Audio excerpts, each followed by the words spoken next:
নমস্কাৰ বন্ধু বান্ধৱীসকল প্ৰথমতে কেৰিয়াৰ ফৰ আসাম চেনেলটোলৈ আপোনালোকক স্বাগতম জনোৱা হ'ল আৰু এই চেনেলটো সাবস্ক্ৰাইব কৰি বেল আইকনটো দবাই ৰাখিবলৈ আপোনালোকক অনুৰোধ জনোৱা হ'ল যাতে আগন্তুক দিনত এনে ধৰণৰ ভিডিঅ'বিলাক নটিফিকেশ্যন আপোনালোকে পাই থাকে।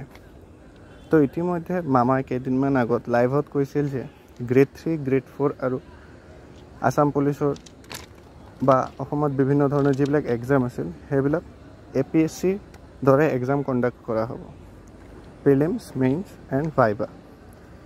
কিন্তু তাতে লৈ বহুতো ষ্টুডেণ্ট এপ্লিকেণ্টছ বা পৰামৰ্শদাতাৰ কমপ্লেইন আছিল যে এনেকুৱা ধৰণৰ এক্সাম সাধাৰণতে 2 মাহৰ মাজত কোনো প্ৰিপেৰেশ্যন কৰিব নোৱাৰিব। সেইবাবে মামা ইতিমধ্যে লাইভত আহি সকলো কথা ক্লিয়াৰ কৰি কৈছে যে তেনেকুৱা ধৰণৰ এক্সামত কোনো প্ৰাৱধান ৰখা হোৱা নাই। চ' বলক এই ভিডিঅ'টোত মামাই কি কৈছে আৰু এক্সাম কেনেধৰণৰ হ'ব সেই বিষয়ে আমি আলোচনা কৰি লওঁ।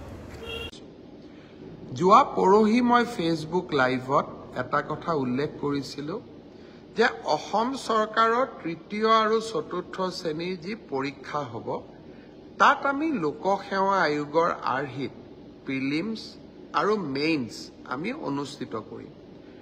দুই এজন ব্যক্তিয়ে মোক জনাইছে যে পৰীক্ষাত নতুন নিয়ম এই বছৰ কৰিব নালাগে, কাৰণ আৰু যিহেতু 2 মাহ আছে গতিকে আমি পুৰণা বা আগৰবাৰৰ দৰে পৰীক্ষা পতাটো উচিত হ'ব।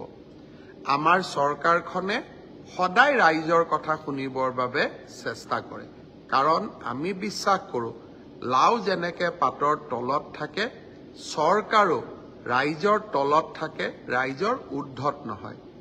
যিসকলে মোক এই পৰামৰ্শটো দিছিল দুই এজনে অলপ গালি গালাজো কৰিছে আৰু কিছুমানে ভালকৈ পৰামৰ্শটো দিছে। গালি গালাজ কৰা সকলকো মোৰ মৰম জনাইছোঁ আৰু ভালকৈ কোৱা সকলকো মোৰ সন্মান জনাইছোঁ।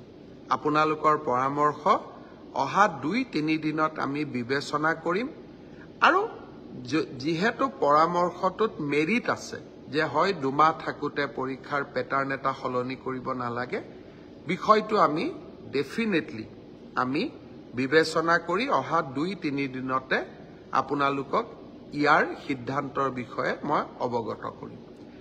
আজি দিনটোত ছাত্ৰ ছাত্ৰীসকল ভিডিঅ'টোত দেখাই পেলাই মামাই অলৰেডি ক্লিয়াৰ কৰি কৈছে যে এতিয়ালৈকে কোনো ঠিক হোৱা নাই এক্সামটো কেনেধৰণে পতা হ'ব। তথাপিও আমাক এটা ইংগিত দিছে যে এক্সামটো আমাৰ আগৰ দৰে হোৱাৰ সম্ভাৱনা আছে, অৰ্থাৎ 2টা ফেজত ৰিটেন টেষ্ট দেন আপোনালোকৰ ভাইভা বা স্কিল টেষ্ট যি আছিল সেইটো হ'ব।